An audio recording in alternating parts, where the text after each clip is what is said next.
NFL schedule release is now here. We know exactly who the 49ers play this year, when they play them, rather. And we got to talk all about it. It's open platform, it's open mic night. It's your night to get your takes off. And I love that it's on a schedule release night. It makes so much sense. I will say this, I'm on a tight schedule. I got to make it over to Larry Krueger's show in just an hour. So we're going to get into this thing immediately. There is no intro tonight. We're not playing no music. I'm giving you guys your time. You've got 5 minutes. Be respectful. Get in, get out, give your takes, talk about whatever you want. I've got 4 people waiting backstage right now. The order is going to be for Mansa, Hadiz, Alex, and Gammon. If you want to get your takes off, do it right now. I'm only going to be able to get through about 8, maybe 10 calls tonight. I've got 4 people backstage. So if you want to get your takes off, call in now, get them off. 5 minutes. We're going to go to Mansa first. Let's do this. What's up, Mansa? Oh, Mansa, you not ready? Okay. We're going to Hadiz. We're going to Hadiz. Then we'll come back to Monza. We'll see if he's ready. What's up, Hadiz? How's it going, Jesse? Great, man. Fantastic. What do you think of this schedule, man? Ooh, I love it. Love every single bit of this schedule. To the primetime games, to the early on schedule, I love it. Week 1 opponents, I love it. But I want to circle 2 opponents because I know everyone's going to talk about the Eagles. But Week 12, Thanksgiving game against the Seattle Seahawks at their home. Man, I would love to see a win there. So I don't know if anyone knows this, but 2013, 2014, we had to watch those damn Seahawks eat turkey on our land. Oh, That was yes. not right. Now, I want some damn revenge. I don't care if the turkey is as dry as it can be, man. I just want to see them win that game just so we can say that we're even.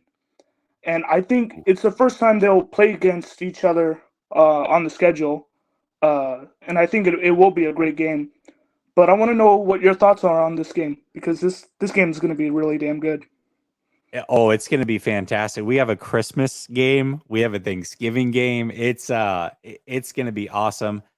I hate to say it. I just came off of another show. We went through it game by game. I actually have the 49ers winning the number 1 seed. I have them going 13-4, Ooh. but I do have them losing that game against Seattle. I have them splitting with Oh, Seattle. That is one of the losses. In fact, after I looked at it, I'm like, wow, I have the 49ers losing not only on Thanksgiving, but on Christmas. So that's awful. But the end result is really good. 13-4, number 1 seed. That's where I have the San Francisco 49ers this year. But I have them losing that game. I missed your stream on that. Who are the 4 opponents that you said that they're going to lose to? Yeah, it's a pre-recorded. It was on somebody else's channel. It's going to get released tomorrow. The 4 losses I have are Dallas, Cleveland, Seattle, and the Ravens. Those are my 4. Oh, that sounds reasonable. I'm gonna disagree with you. I Okay, think the that's Niners. love it. I think they're gonna lose 5 games, but I don't think they're gonna lose to the Ravens or the Dallas. I think they'll beat Dallas. I think they will beat the Ravens. I think they'll lose to the Bengals. I think they'll lose to the Eagles. And they get that one itsy bitsy loss that you're just like head scratching loss, and I think that will be against the Rams somehow because I just have a bad feeling. And then I think the Giants catch one on a short week, and then Jacksonville. So I have them losing 5 games. Okay. Jacksonville. All right. Listen, I think there's a lot of games on here that you could go either or. And I think travel is going to come into play on this whole thing. Right. There's just, it's where the games fall, who you played last, how much time, how much travel was before the game. There's so many little dynamics that are going to come into it. And I could see that happening for sure. I'm Right. actually just letting everybody know if you're going to make it week 1, I've already got my tickets. I'll be in Pittsburgh. So if you're Oh, going that's to the awesome. Pittsburgh Steeler game, make sure that you hit me up, DM me, whatever. I will be there week 1 in Pittsburgh, ready to rock. Tickets are already bought. I can't wait. It's going to be a really, really fun experience, I think. All right, Jesse. You said they'll lose to the Baltimore Ravens. I think they'll beat the Baltimore Ravens at home on a Monday Mhm. night. But I want to know why you think the Niners will lose that Week 16 game. I just think Lamar Jackson's a handful. Yeah, Lamar Jackson's going to be tough. They're going to play. I do like that they're going to have the Cardinals the week before. They'll probably see Kyler Murray at that point. So I like that they're going to have a little bit of preparation, but I just think, as I was going through it at that point, I only had 3 losses. I think they're probably going to have 4. And he's just a handful. Lamar Jackson's tough. And for every 49er fan, I'll say this right now, for every 49er fan that wanted nothing to do with Lamar Jackson coming to San Francisco, remember that. Remember that when you watch this man play against us. It is not going to be an easy game. I'm not saying it's a for sure loss, but just remember what you said about this man, because he's going to show you that all those things that you thought in a negative light, he's none of those things. So, Jesse, I have one last question before I have to go. yes, In sir. this schedule, where do you think will be the toughest patch for the Niners? The roughest 3 weeks, roughest 2 weeks, roughest 4 weeks, for example. Where do you think that rough patch will be? Oh, I think it's going to be probably we'll go 4 weeks. I think it's going to be 3, 4, 5, and 6. I think 3, 4, 5, and 6, because that Thursday night game is going to be tough. You're coming off of 2 road games, and then you come home, play on Thursday. That's rough. Yeah, Arizona should be a win. I definitely think that's a win. But then you play Dallas at home. That's not going to be easy. No doubt about it. Dallas is going to be a tough one. They've got revenge on their mind. And then you've got to go all the way to Cleveland. And I think that one's interesting because I don't know what we're going to get from Deshaun Watson. I don't know if we're going to get 3 right. years ago Deshaun Watson. I don't know if we're going to get last year Deshaun Watson. If we get 3 years ago Deshaun Watson, that game is going to be extremely tough. That's why I have the 49ers losing to Cleveland as well. I'm assuming he's going to bounce back and be closer to what he was prior to all the craziness that went on in his life. Yeah. Self-inflicted, by the way. I'm being very nice by saying craziness. We know what happened there. But I think that that's a potential loss as well. I think they could have potential back-to-back losses to Dallas and to the Cleveland Browns. So I think that's probably the 4-week stretch that's going to be really, really tough. All right, Jesse. Well, I think I'm gonna add my final take. I think the Okay. toughest patch will be Week 12 through Week 14. They'll get Seattle on that Thanksgiving Day. Then they Yep. have to go to Philadelphia and go back to Seattle. That's Yep. where I see the Niners getting 2 losses at Philadelphia and at Seattle. But it's up to perspective, and that's where I think the roughest patch will be. Yeah, it's going to be tough too, because then after that you've got Baltimore. I think no, you got Arizona, then Arizona. Baltimore. Yeah, you're right. You're right. Yeah, that's going to be a tough one too. I agree, man. That definitely could be it as well. Thanks to All D's. right, I appreciate it. Thanks for calling in as always. We'll talk all soon. right, all right. Take it easy. All right, man. Later. All right, we're going to go to Monta, then Alex, then Gammon. Let's go. You ready to go, Monta? Yeah, I'm here. All right, all right. Let's go. Yeah. Hey, you gotta wait. I just picked my daughter up. You went early this week, right? Yeah, I did, because I've got to go on with Larry Kruger at 11, so I've got about 50 more minutes or so to go on with Larry. Okay, that's cool. Yeah, so I'm going. I got us 13-4. Okay. I got losses in Cleveland, that first Seattle game, Eagles, and Ravens. Okay, Those are who are the 4 again? Give me your 4. Browns, Seahawks, Okay. Ravens, Eagles. Okay, we're close. We have 3 of the 4. The only one I have different is I have us beating the Eagles and losing to Dallas. Okay. Yeah. So I think this year's defensive line is going to be the best under Shanahan, and I think this year's defense is going to be the best under Shanahan. Yeah. And it's all right. kind of tough, but until I see like the base packages, but I'm thinking he might be, playing a big nickel. I'd like to see his base packages in the preseason before I say 100%. But I think, I like our defensive line. I think Kalia Davis is going to have an impact. Clelin Ferrell is going to surprise some people with Sarek. And Drake Jackson, Armstead, the rookie we drafted to like take on that. I always want to call him Brooks, but it's not Brooks. The guy that we just got done paying like $9 million in dead money to, that we cut. We traded for him from the Chiefs. I always forget his name. D Ford. D Ford. So the guy we drafted from Georgia, that's going to basically play that fast DN role. That's going to be huge for us, because you got to, like, what are you going to do? Bosa's not a rookie anymore. You can't. Are you going to chip him and double in the interior? You know, I mean, one thing that Buckner took away from us, it wasn't just him as a player. That defensive line had swag, and that swag infected the whole defense. And I think we get that swag back. I like it. I like it. So do you think 13-4 is good enough to win the number 1 seed going into the playoffs? Yeah, and the main reason I think so, I think the loss of Steichen is going to hurt the Eagles early on. I think they're going to lose games early. Okay. I think they'll bounce back. They'll win 11 or 12, but I think losing Steichen is going to be it's going to have an impact. And you never know what happens with Carter either. If he ends up having criminal charges brought against him, you know, right. You never know. So, well, okay, so you have us losing to Philadelphia, though. So that means that means they have the tiebreaker if they got the same record now. So that's that's why I ask. All right. Yeah, I'm not worried about home field advantage in the NFC. Not at all.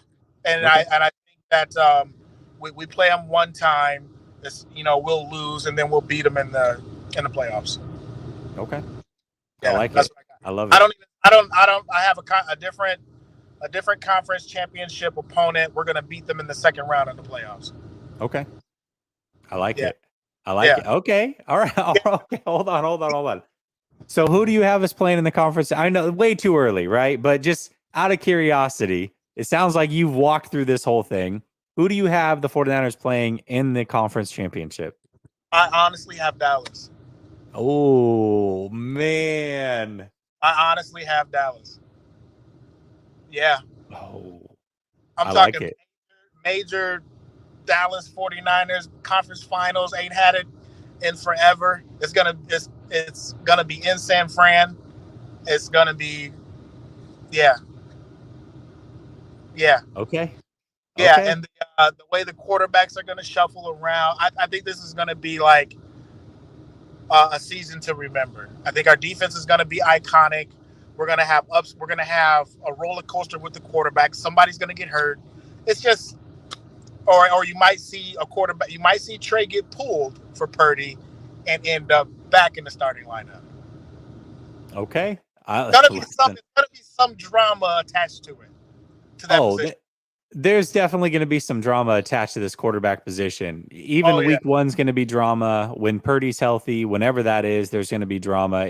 There's going to be a lot going on. It's going to be an interesting year, to say the least. Yeah. So I'm going to DM you about those tickets, man. And I'm headed home, and I'll get mine when I get home.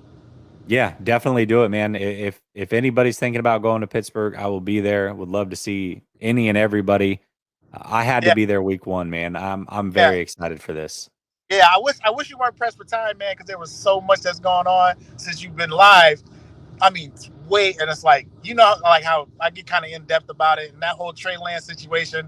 Because I called, I was like, no, they were surprised what they seen with Trey when he came back. They liked it, and they're like, wait a minute, shut your mouth. Well, if you can, hang backstage. If I don't get a bunch of people calling in, I might be able to come back to you. So if you got more, you can hang backstage. If not, all right, okay. Well, I gotta drive home. I gotta drive home. I gotta be home in like 25 minutes. Okay, sounds good, man. All right, cool. All right, later. Alex says, "Quit doing your chat so late. Needs to be breaking on time, like Grant." Hey, man, you got to understand. For me, this is part-time. My family is my priority. And I got to wait till the kids are in bed. I'm an East Coast guy. So for me, my stuff's always going to be later. It's nice because I'm in my own groove. Usually I don't bump up against a lot of other shows. So it's exclusive to me usually at this time. And it's just what works best for me. So if this was trust me, if this was my breadwinner and this was the only income I had, you bet your butt I would be going live all the time, all the breaking news. But that's just not the way it is for me. So I appreciate it. Thanks for hopping in either way. But yeah, man, it's just not going to work. Tom says, I have us going 13-4. Our 4 losses will be to Seattle, Philly, and at home against Cincinnati and Baltimore. Interesting. So you have us losing to, well, I guess I do too. I have us losing to 2 NFC North teams as well. I just have Cleveland and Baltimore. So, all right. I can see that. I can definitely see that. All right. Let's go. We're going to go Alex, then Gammon. Like I said, I got about 45 more minutes to go. If you want to get your takes off, call in. Right now, link is pinned to the top of the chat. Let's talk schedule. Let's talk whatever else is on your mind. There's a lot that's happened in the last 2 days. We had Kyle Shanahan at the Dwight Clark event and giving his takes on the quarterback situation. Really gave us a lot of news, a lot of interesting stuff to talk about. Obviously, the schedule. So I'm sure that there's things that are on your mind. Now's the time to call in. All right, we're going to go to Alex, then Gammon. Let's go. Hey, how are you, Jesse? Doing good, man. Doing really good. How are you? Doing well. As always, feeling a bit of whiplash with 49ers news. It's like 3 days ago, if you had a call-in show, I would have, I'm still going to talk about it. I would have, brought up all the, Ian Rappaport stuff and, all that ridiculousness that went down. But one of the things I wanted to bring up that I think is really important, a lot of people are talking about Sam Darnold as being this reclamation project. And these same fans will then turn around and pretend that Matthew Stafford isn't good. And they'll sit there and talk all kinds of crap about Matthew Stafford. But let me tell you something about the quarterback position that I believe. I believe that no matter what team you're on, who surrounds you, if you're a good quarterback, you're still going to be putting up stats to reflect that you're a good quarterback. And throughout Matthew Stafford's career, he had like 2 or 3 seasons not hitting 4,000 yards, always over 25, always at least a 2 to 3, TD to INT ratio. And now people are expecting that Sam Darnold is all of a sudden going to turn around and go from throwing 55 or 60 and 55, 60 touchdowns and 55 interceptions in his career, when the last 3 years of his seasons that he's played, he's had less touchdowns than interceptions. I mean, I know that he was playing with Baker Mayfield, so he had a protracted season statistically last year, but he still threw 9 touchdowns against 13 interceptions. So I don't know what people are talking about, like when it comes to all of a sudden Sam Darnold's in a good situation. No, a quarterback going from a crappy situation to a good situation and then winning a Super Bowl, that's Matthew Stafford. And Kyle Shanahan in the front office, they missed out on an opportunity to get Matthew. And since he's been in the league, he's been one of my favorite quarterbacks just to watch because he's been so good. So I just want to remind people, the same fans that talk so much ish about Matthew Stafford because he's on the Rams. I get it. You're homers. He's on the Rams, so you have to disrespect him. Would have bent over backwards in order to get him and to actually get that ring from 2 years ago. Aside from that, I think that so I disagree with you on the Cleveland game. Okay. Kevin Stefanski, he's a Kyle Shanahan protege. Right? I think he used to work with Kyle Shanahan, correct? Who was it? Sorry, go ahead. Kevin Stefanski from the Browns. I don't know if he worked directly with Kyle, but he's definitely of the same ilk. He runs the same offense. Yeah. Okay. Well, Kyle does incredibly well against his offense. And I don't think that Deshaun Watson is really about that team. I think Deshaun Watson's about himself. I don't see him coming out and being what he was before he got paid. Okay. I think that now that he's paid, now that he has his career covered in controversy that's all murky, I don't see him performing at the same level that he did in the first 2 to 3 years when he was in the league.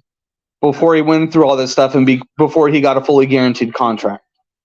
I do agree with the Baltimore game, as long as Lamar is healthy, because I know that's Christmas Day. Lamar, for the last 2 seasons, has had a tendency to be injured late in the season. In fact, I don't think that he's played a full season since his injuries or since his MVP season. But I'm not saying that Lamar's not excellent. He's one of my other favorite quarterbacks in the entire league. And then I have them. That's the peanut gallery in the background. I like it. It's fine.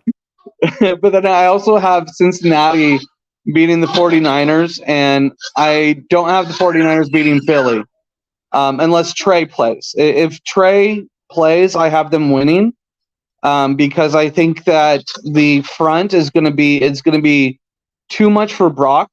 Not saying that he's going to be seeing ghosts like Sam Darnold, but I don't see the biggest concern that I have with Brock still. Granted, this was last year's rookie. I really never saw him step up in the pocket. He always wanted to, and Graham points this out too. He always wanted to bail out and go to the left or go to the right. He always wanted to circle out like Kyler Murray. Well, he gets chased down. And so, but what Trey does, which is it's the trait that elite quarterbacks have. It's the ability to step up in the pocket, either avoid the hit, dodge the hit, and make the throw. But it's that stepping up part that Trey has in spades. And Brock, I don't see him having that. And if you don't have that, I don't know of too many quarterbacks that honestly develop it. Because that's a mental fearlessness that either I think you have it or you don't. And Trey's already demonstrated that he has it. And I think that that's a big part that sets him apart. But yeah, that's a little bit of everything. I think that Lions are going to be making it to the playoffs. I think they're going.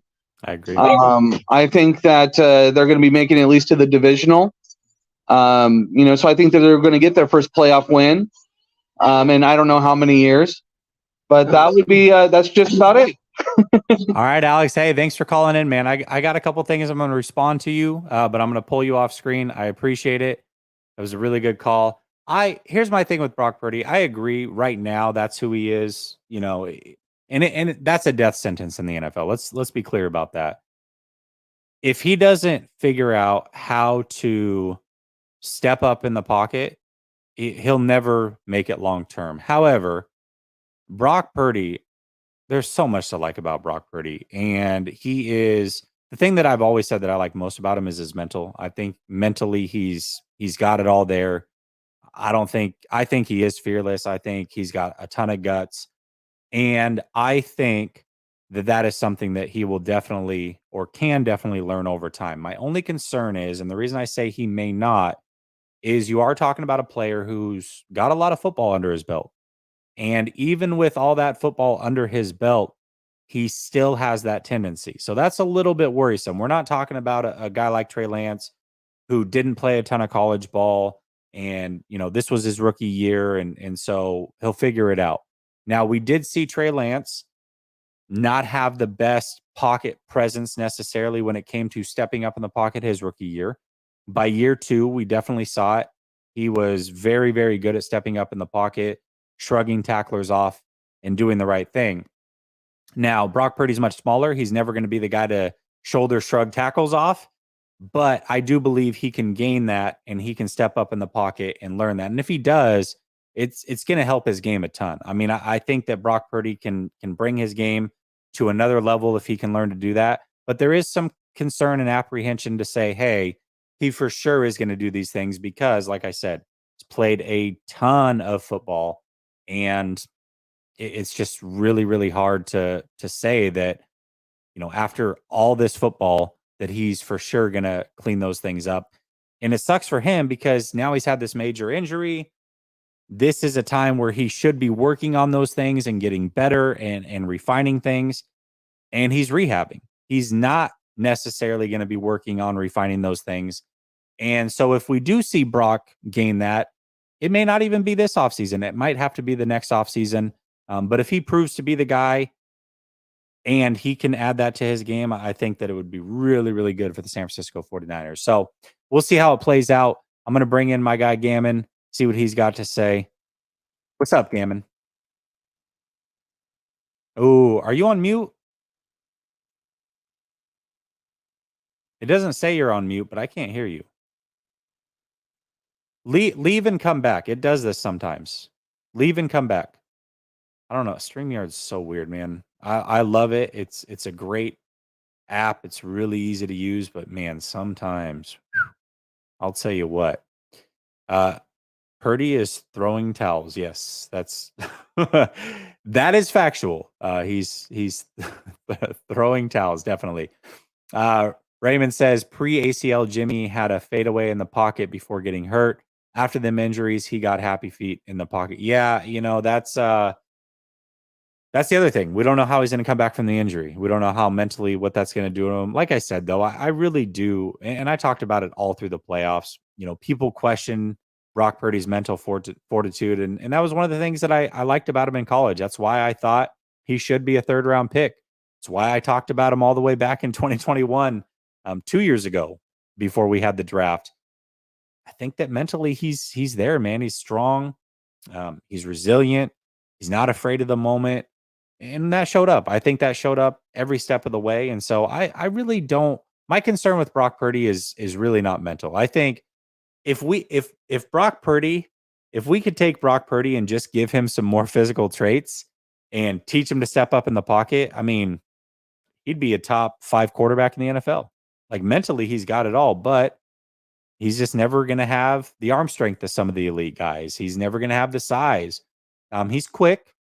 That's going to help hopefully save his career and allow him to do some things, but he's never going to be able to be a guy that rushes for 500 plus yards. So there's some limitations there. And in order for him to stick around in the league and do some good things for many years, he's going to have to be mentally above a lot of other guys. And I think he definitely has that. I don't see any reason why mentally he falls off. I like what Brock Purdy brings mentally for sure. All right. You know what? I don't know where Gammon's at. I'm going to go to Hot Hands, see what he has to say. And then when Gammon comes back in, we'll go to him. Up, Hot Hands. Yo, can you hear me? I can hear you, man. I can hear you. Yo, what's up, man? I'm just wanted to weigh in on Sam Darnold, man. I'm down here in LA, and Yeah. I got to watch a lot of Sam Darnold. The one thing I'll say about him, man, is he went to USC, did not have good coaches there either, man. He had drunk Sarkeesian and and whoever the other guy was, that was Clay Helton. That was also terrible. He did have some talent around him, but you could see, like, the thing about him though, but he would have games where he would go like off, and he would have some games that were 350 yards, 4 TDs sort of type of games, and in college, and he would have some big games.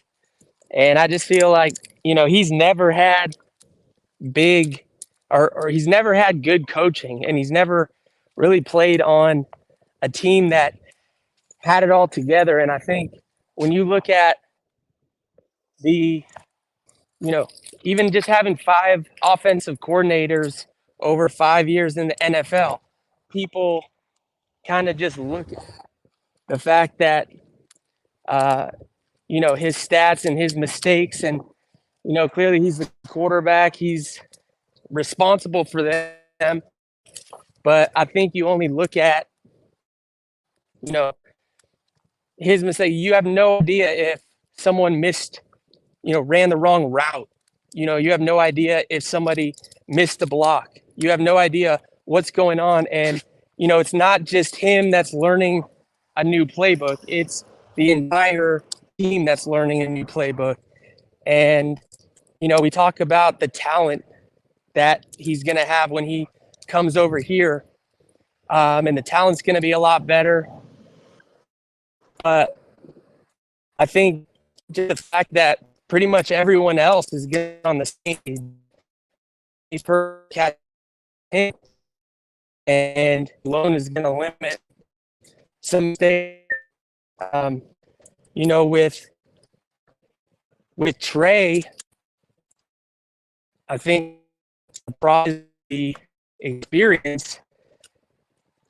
There's no way around that. I think with Sam, you know, within the first couple weeks, they're not the team change and coach change, like actually change anything.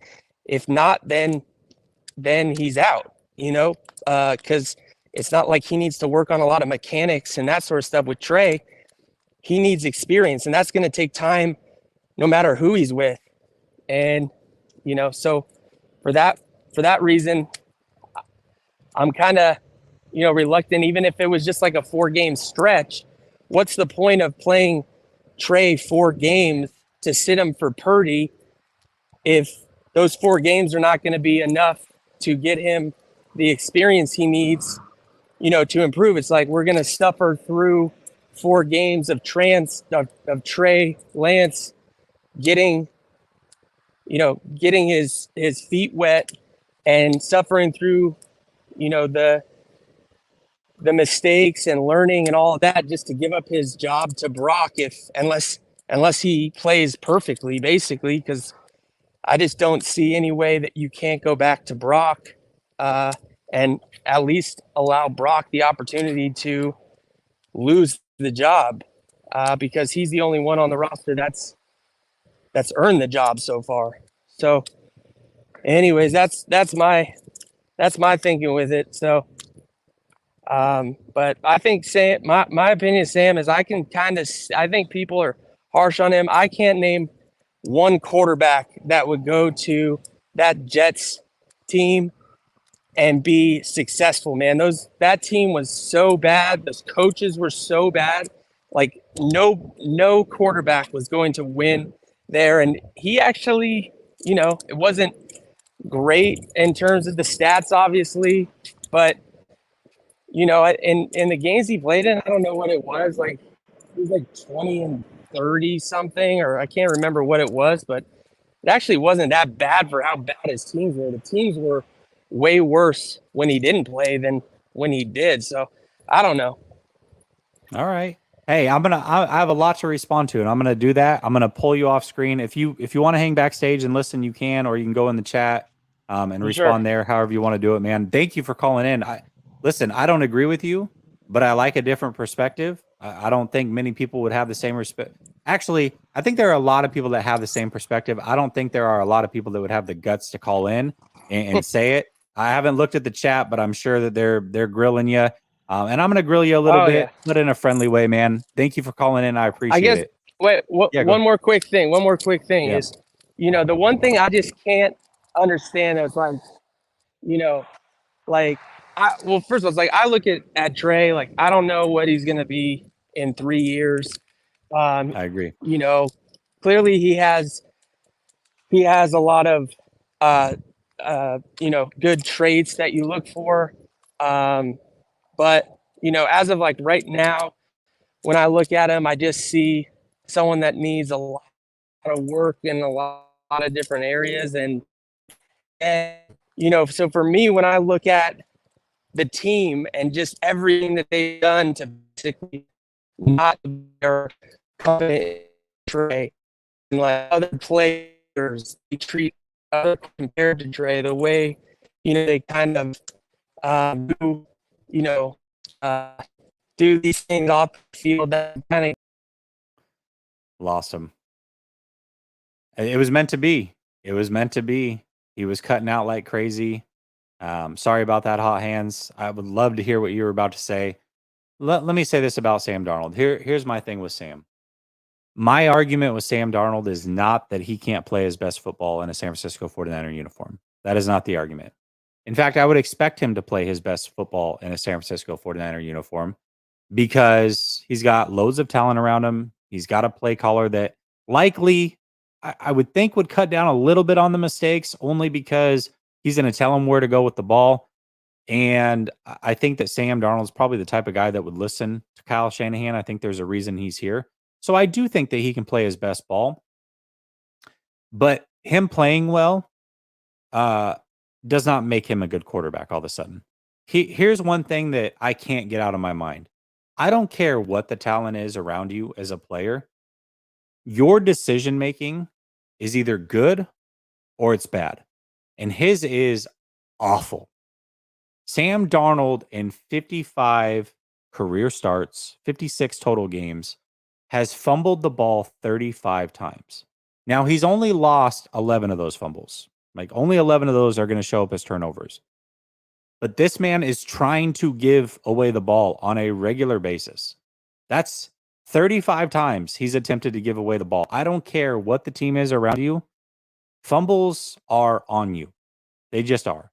And then, on top of those 35 fumbles in 56 games, he has 55 interceptions. Okay. So he's attempted to give the ball away essentially 100 times. Almost twice a game, he's trying to give the ball away. What, 90 times he's tried to give the ball away in 56 games? I'm sorry, man. And the other thing about Sam Darnold is this is not just an NFL thing. This is a college thing as well. He had more turnovers in college than he had games played as well. So this is not something new with Sam Darnold. Sam Darnold is going to turn the ball over. He's a bit of a bonehead when it comes to making the right decision. And decision making, regardless of where you play the talent, you either have good decision making or you don't. And he doesn't. That's not the same thing that you would say about Trey Lance. I know it's limited football, but in college, you can say what you want. Oh, we played at NDSU and what. A lot of people have gone to schools like NDSU. Nobody at the Division I level has ever walked away with 0 interceptions for a full season. Okay? 0. He's one of one in that scenario. So we know he's a good decision maker solely based off of that. And we know he's a good decision maker almost to a fault when guys like Fred Warner come out and say, hey, we had to tell him it's okay to throw interceptions in practice. Like, this is your time to mess up. You don't have to be perfect here. Try to figure out what you can get away with. And he's like, all right. And that's when he kind of started to open up, loosen up, and get a little bit better. And you could see that improvement from him. But that also tells you just who he is as a person. It's ingrained in him to protect the football. So at the very least, you're getting one guy who will protect the football, regardless of what we do and don't know about him. We do know that he inherently wants to protect the football. And then we got Sam Darnold, who, yeah, we know that he's played a lot of games, but more experience isn't necessarily good experience. This man is a turnover machine. He wants nothing to do with protecting the football. Okay? And people talk about talent. Listen, his last game that he played, his 46th career start against, I think it was the New England Patriots, he had, and this was in 2021, he had Moore, really good receiver, and he had CMC on the field. This man completed 46% of his passes, threw for like 169 yards, 3 interceptions, and a fumble. Luckily, the fumble wasn't lost, but he tried to turn the ball over 4 times. I'm sorry. I've seen enough of Sam Darnold. So yes, he can play his best football here. That doesn't make him a good quarterback. And by the way, of the 3 quarterbacks, if any one of them were to be the guy, worst case scenario for the 49ers is somehow Sam Darnold's the best of these 3. Because guess what? He's the only one that's a free agent at the end of the season. He's the only one that you would have to give a big time contract to. So I think the 49ers understand that. I think the 49ers would prefer not to play him if they don't have to, because they're going to have to pay him more money this year also. And I also think that they do want to see what they have in Trey Lance, barring Brock Purdy not being back week 1. If Brock Purdy's back week 1, he's likely the starter. And I don't think anybody really has an argument against that. He played really good football. Now, I don't think his leash is extremely long. I don't think that if he has a few bad games that he can't be pulled too. It's still early in his career. We don't fully know who Brock Purdy is, but right now he's earned the right if he's fully healthy to start week 1. That is totally fair. I have no argument with that.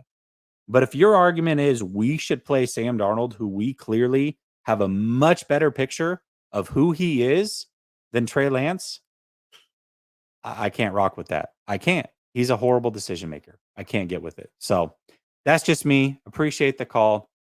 Going to go to Gammon. Then I'm going to go to my guy, Roscoe, hanging out backstage. Let's go, Gammon. What's up, man? Well, couple of things. First of all right, I'm a certified month-long member, so I feel like you should be obligated to agree with everything I'm about to say. Okay, all right, fair enough, yeah. I've been working my way from silver to that diamond elite status.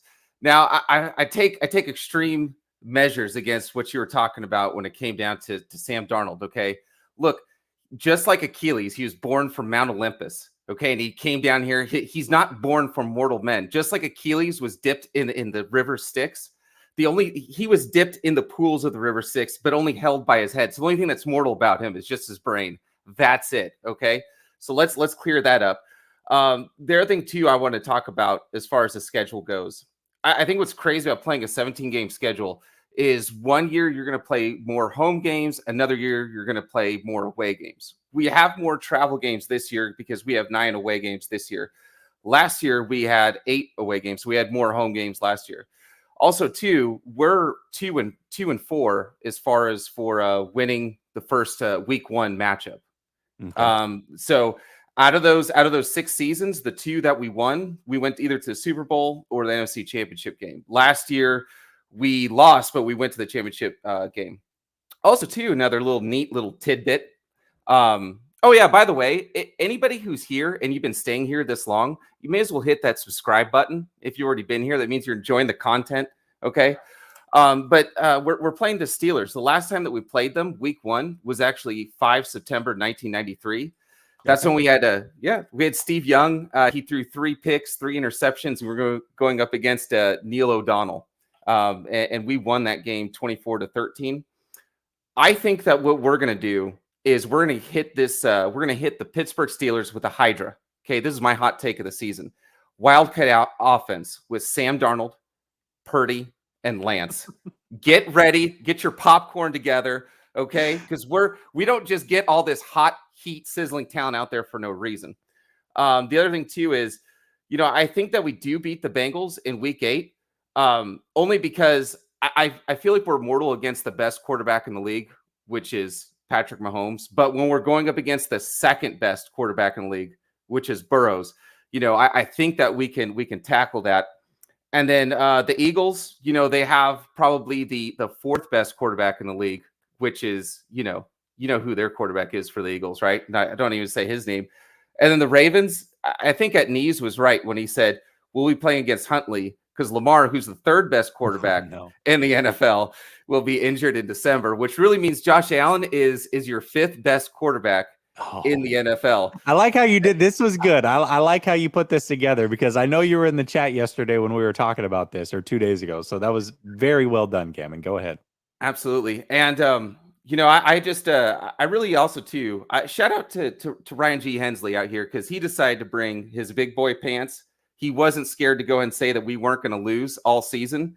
So, and I really liked what Mose knows, what he had to say about you don't have to explain yourself and why you're operating on these hours. So while we're talking, I'm going to go ahead and open up a second tab. I'm going to sub to their YouTube channels as well. Show them a little support for supporting my boy.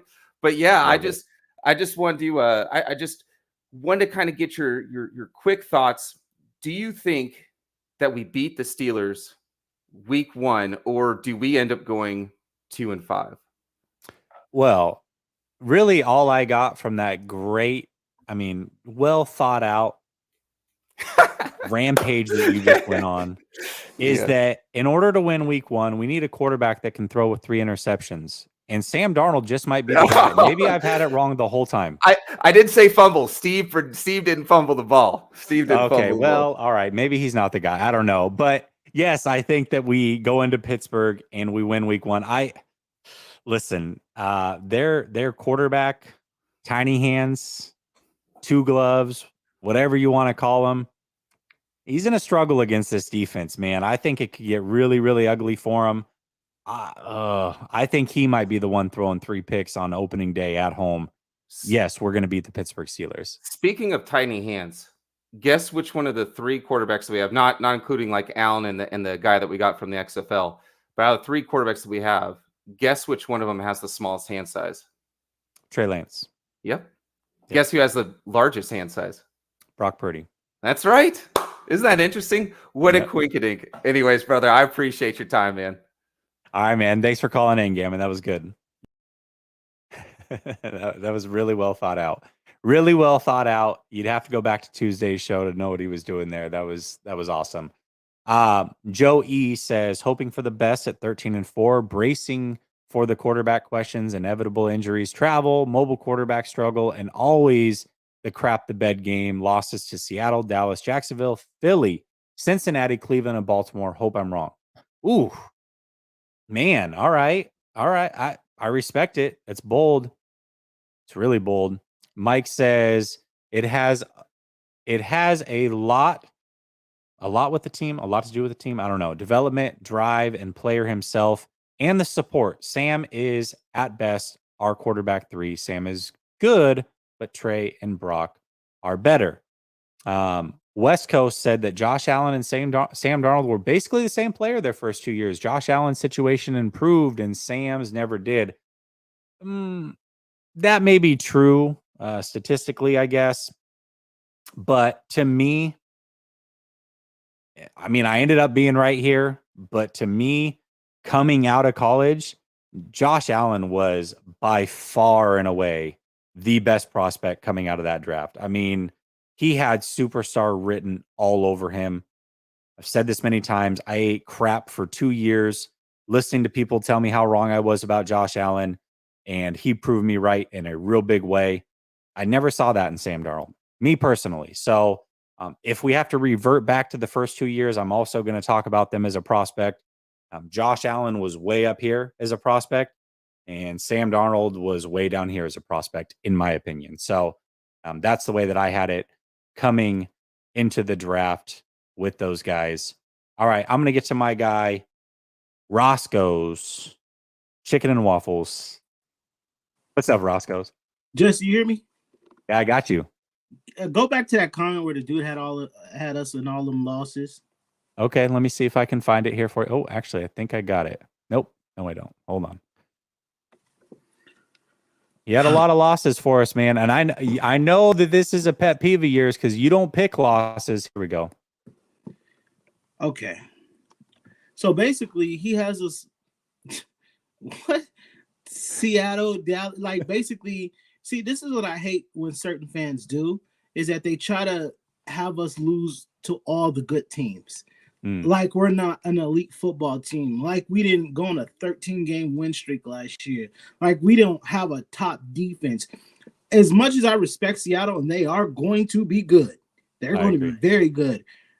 Our defense won't allow us to lose to Seattle, Jacksonville, Cleveland, Baltimore. I mean, these games are going to be tough. So I definitely don't pick losses. I am a person who gives percentages, right? So against Seattle, I say we have a 75% chance of winning that game. Would you agree with that? Which Seattle game though? The first or the second one? The first one's a Thursday night game. Home away. For us. Home for us, I say 75. Away, I say 65. Okay, so we're a little bit different because I do pick losses, and I actually do have us losing to Seattle Thanksgiving night away. What, Jesse? No, no. Listen, Jesse. At the end of the day, I respect the Seattle. You know, I've been taking up for Geno Smith and everything, but I believe in our defense, and I think our defense is actually going to be even better. I just don't see our defenses having to let up that game. And at the end of the day, have they shown that they can stop the run? Because if they can't stop the run, then we're going to dominate both games. And then Dallas, listen, I don't respect Dallas. Let's go over to Jacksonville. Jacksonville is an up and coming football team, but I don't think they have the team to beat us. They don't even match up well with us as a team. Again, Trevor Lawrence is a really good football player, but they still have a lot to prove. to me to show that they can be good. Philly, that's going to be tough. I say 50-50. Cincinnati, 50-50. Cleveland, listen, from what I only can go off of what I seen last year. 75% chance to win. Baltimore,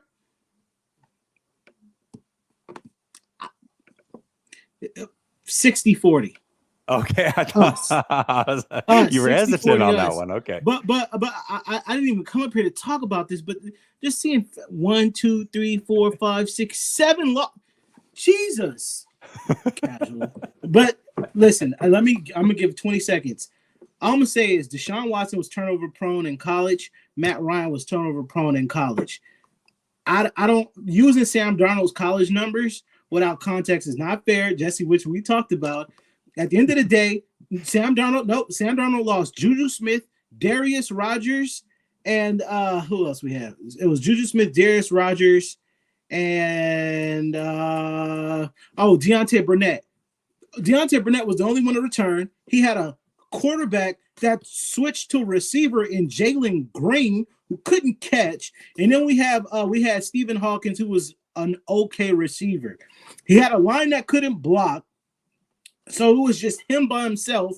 And what did Sam Darnold have to do? He had to play hero ball. And what has happened when you play hero ball and try to force a lot of throws? You throw picks. At the end of the day, he was trying to make plays happen. We're talking in college. He goes to the Jets. He actually, his first 2 years, and you notice, Jesse, he actually did good for his first 2 years as a rookie and a second-year starter.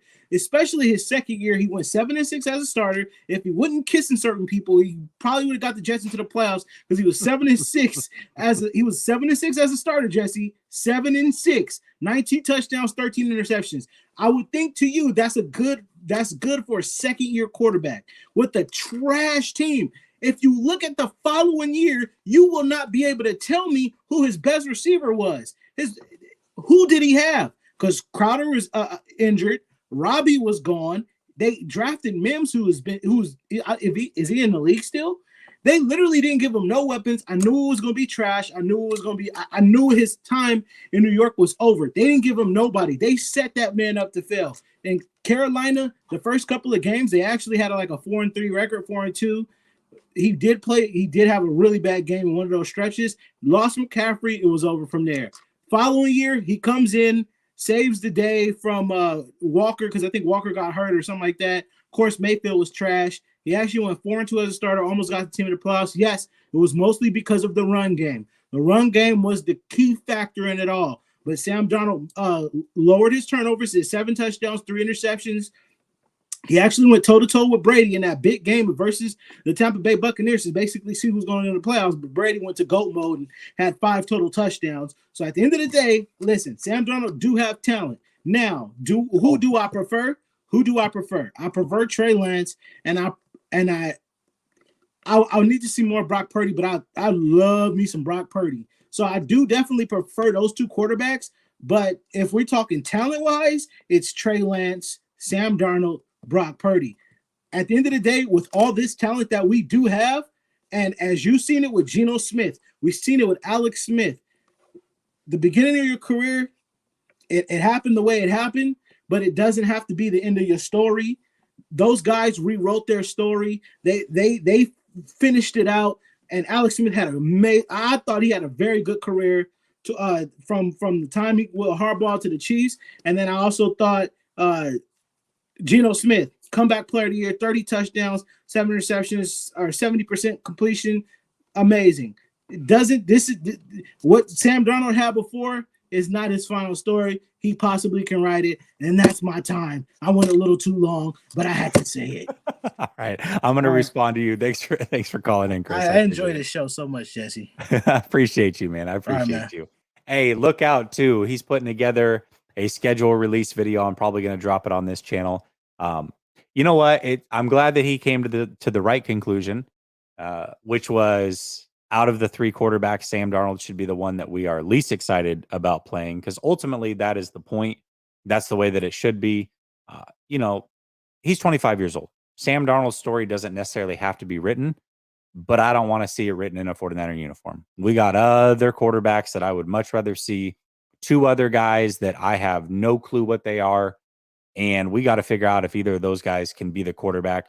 Sam Darnold might be fine in the future, but it ain't going to be in a 49er uniform. And I have zero patience to figure it out and give a guy who in 55 starts has been turnover prone regardless of the situation. And I agree, college with no context doesn't make a lot of sense. But the context is we're now going on 7-year sample size of this man being a turnover machine. That's the context. So for me, I'm cool. If he plays, I'm sure they'll be fine. There's no argument. Sam Darnold has a ton of talent. That is not the argument. The talent is definitely there, but the decision making outweighs the talent. I think he's a poor decision maker. It's just the way that I see it. Monsa, I'm not going to be able to get back to you, man. I appreciate you calling back in. I wish I could, but I got to get over to Kruger's show, and I got to make sure that I get to these super chats and pay respect to these folks that paid. So Flav says Trey has 2 TDs and 3 interceptions as a starter. Also, his seasons with 0 turnovers was not only a JV league; it was Division I, not a JV league. But go ahead. But threw the ball like 20 times a game. You think there would be one game that a guy could go off for 300 yards and 3 TDs? No. I don't care if he threw it 5 times a game. He's still one of one to start every game and throw 0 interceptions. So let's be clear about that. It's Division I football. It's not a JV league. And you're talking about a 4-start sample size. One of those games was in a monsoon. Remember when I said that that in start 46, Sam Darnold, the terrible stats that I gave you when he played with Moore and Christian McCaffrey, those numbers were worse than Trey Lance in a monsoon game with also no CMC, wasn't on the team yet. Elijah Mitchell went down very early in that game, and no George Kittle. And you, Flav, were done with him after that monsoon game. If Sam Darnold was playing for your team in start 46 and had that game in front of your eyes with those 2 really good players on the field, you probably would have been done with him too. You are so biased against Trey Lance that you are willing to let anybody. I'm surprised. Honestly, I gotta be real with you. I'm surprised the XFL kid hasn't caught your eye at this point. Anybody but Trey. That's what I get from you. So I respect what you're saying. I appreciate it, but I'm not going. I'm not having it. Not the Sam Darnold thing. I'm not going. John and B says we are going 13-4, 5-1 in the division, and we grab the number 1 seed. The Eagles' schedule is the hardest in the NFL, and the best that they go is 11-6. I agree with you. I actually have us going 13-4 and 5-1 in the division, and having the number 1 seed. So I'm curious to see what your other 3 losses are, though. Very curious to see, and I'll go through it on Tuesday for sure. Either way, appreciate y'all. Thank you for tapping in. I got to get over to Larry Kruger's show. We're going live here in just a minute. Appreciate y'all. Much love. Peace.